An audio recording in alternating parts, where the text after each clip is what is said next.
In this video, we're going to be reviewing the Cobra King F8 1 Hybrid and whether or not it's worth picking up. So what we're going to be covering in this video are my first impressions, how they performed for me, who they're going to be best for, pros and cons, and also where the best places to buy. So if you just are looking for the best and cheapest place to buy, I will leave a link down below. And at the time of this video, that was the best place where you could find it, so you can go to check out the current price if you want to go ahead and do so. We'll start with my first impression. So my hybrid has always been my go-to club for a while now, and one of my favorites was actually the Cobra King F7, so the model before this actually, and I was really excited to test out the new F8 when it came out, and I was really glad to see them not change a whole lot with it. You know, I definitely really like the F7, so you know, sometimes whenever they change a club, basically they do things that don't translate to better performance, that kind of thing. So I was glad to see them kind of keep it similar. But from first glance, it actually looked better. It was a bit longer than before, and it felt really comfortable to swing. And there are basically two different versions of the F8. So there's like the regular hybrid, and then there's the one length hybrid. And I actually did prefer the one length model myself. So what is one length? Basically, if you're familiar with the Callaway one length irons, it's pretty much another club to add to that set. So most clubs, they'll have a different length. So like your 3 iron is going to be longer than your 9 iron, but with the one length, they're pretty much all the same. So they actually are, they're all the same size as a 7 iron. So like your 3 iron is the same length as your 7 iron, which is the same length as your 9 iron, sort of thing, right? And basically this is a hybrid version, and it's going to be the same length as your 7 iron as well. And I actually did prefer it over the regular F8, even though I've never really swung a hybrid that was this length before. And all the hybrids I've swung before were just like, the standard size. So I was pretty surprised with, how well and how comfortable this felt. I actually really did like it.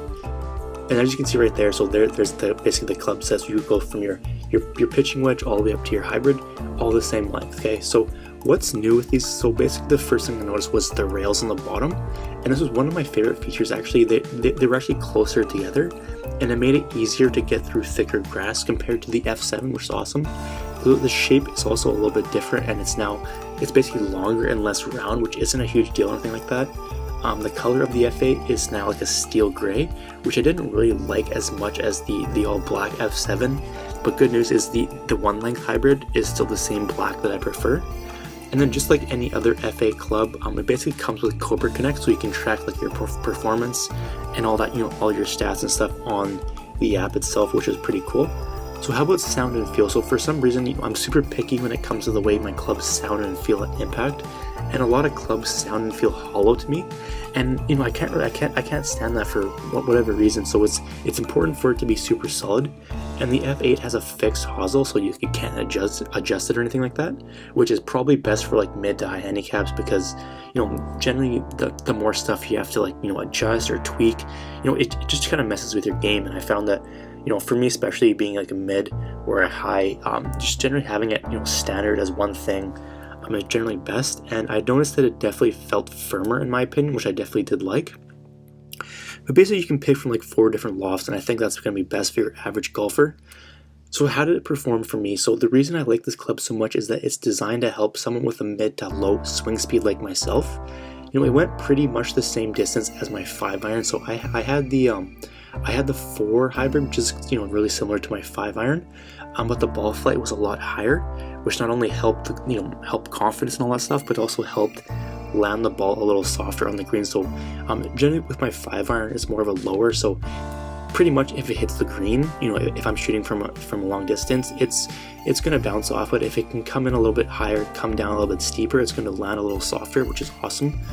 And one thing I liked about the hybrid was it made chipping a lot easier actually. So basically, instead of bumping the ball, like bumping and running with my 7 iron, which I generally did, if I had a clear line to the green, I would always normally bump and run it because I was more confident with that and I had better results with that. I generally use my 7 iron and do a little chip, but I actually found that by using this club, and then pretty much doing like a putting stroke, it worked a lot better actually, and I definitely like that. It was one of the main features why I liked it. And again, it's almost like putting the ball. Basically you have more loft, and that's going to help with distance control. It's going to make it a lot easier compared to chipping with like a 7 iron or 8 iron, that kind of thing. Who it's going to be best for? So this is like the ultimate utility club, and I think it'd really benefit all levels of golfers, especially high handicaps. And basically, if you need a club that's going to work better than your woods for getting out of bad lies, this could be it. So like if you're in, thicker rough or like that kind of thing, it's going to be better than your normal wood or like your normal like 5-iron for say. I definitely noticed that. And then if you struggle with distance control when you're chipping, this could be a perfect solution for you. It was for me, definitely helped a lot. But it's an all-around useful club, and there's really no reason why you shouldn't have one in my opinion. If you're going to have a hybrid, I think this is the perfect fit. Let's cover some pros. So there's the 2 rails on the bottom help a lot with making contact in thicker grass. The white lines on the face help a lot with alignment. It's easier to hit than your 3 to 5 irons in my opinion, and it's going to be great for bump and runs. How about some cons? So it's a fixed hosel, so like there's no adjustments, which really isn't a big deal, and that's pretty much it. So let's cover the breakdown. So performance score, I'll give it a 10. Price score, I'll give it a 9. It is relatively cheap for a hybrid, which is awesome. Comfort and feel score, I'll give it a 10. Personal score, I'll give it a 9.5, which is actually the highest I've rated a hybrid so far, which is pretty awesome. So let's cover some frequently asked questions. So what's the best loft for the F8 length? So if you're replacing your hybrid, I'd recommend the 3 hybrid. If you want to basically replace your 5-iron, I'd go with the 4 hybrid, which is what I use. Okay, so how about the Cobra King F7 versus the F8? So the performance for me was pretty much the same for the F7 and regular F8, but I did like the F8 length more than both the F8 regular and also the F7. What are the Cobra King, basically the loft angles, and the 3 hybrid is 19 degrees, the 4 hybrid is 22 degrees, and the 5 hybrid is 25 degrees. Okay, so taking into account all that, is it going to be worth it? I would say if you're in the market for a new hybrid, I'd highly recommend this because it is so useful on the course.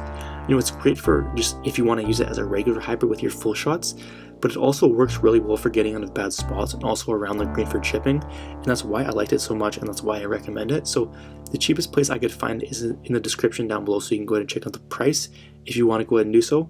I'll just mention our golf giveaway here. So if you want to enter into our monthly golf giveaway, simply follow the instructions. So number 1, subscribe to the channel. Number 2, comment giveaway down below. Simply do both those and you'll be automatically entered. Alright, so that's going to be it for this video. Hope you enjoyed. Let me know if you have any questions down below, and we'll see you in the next video.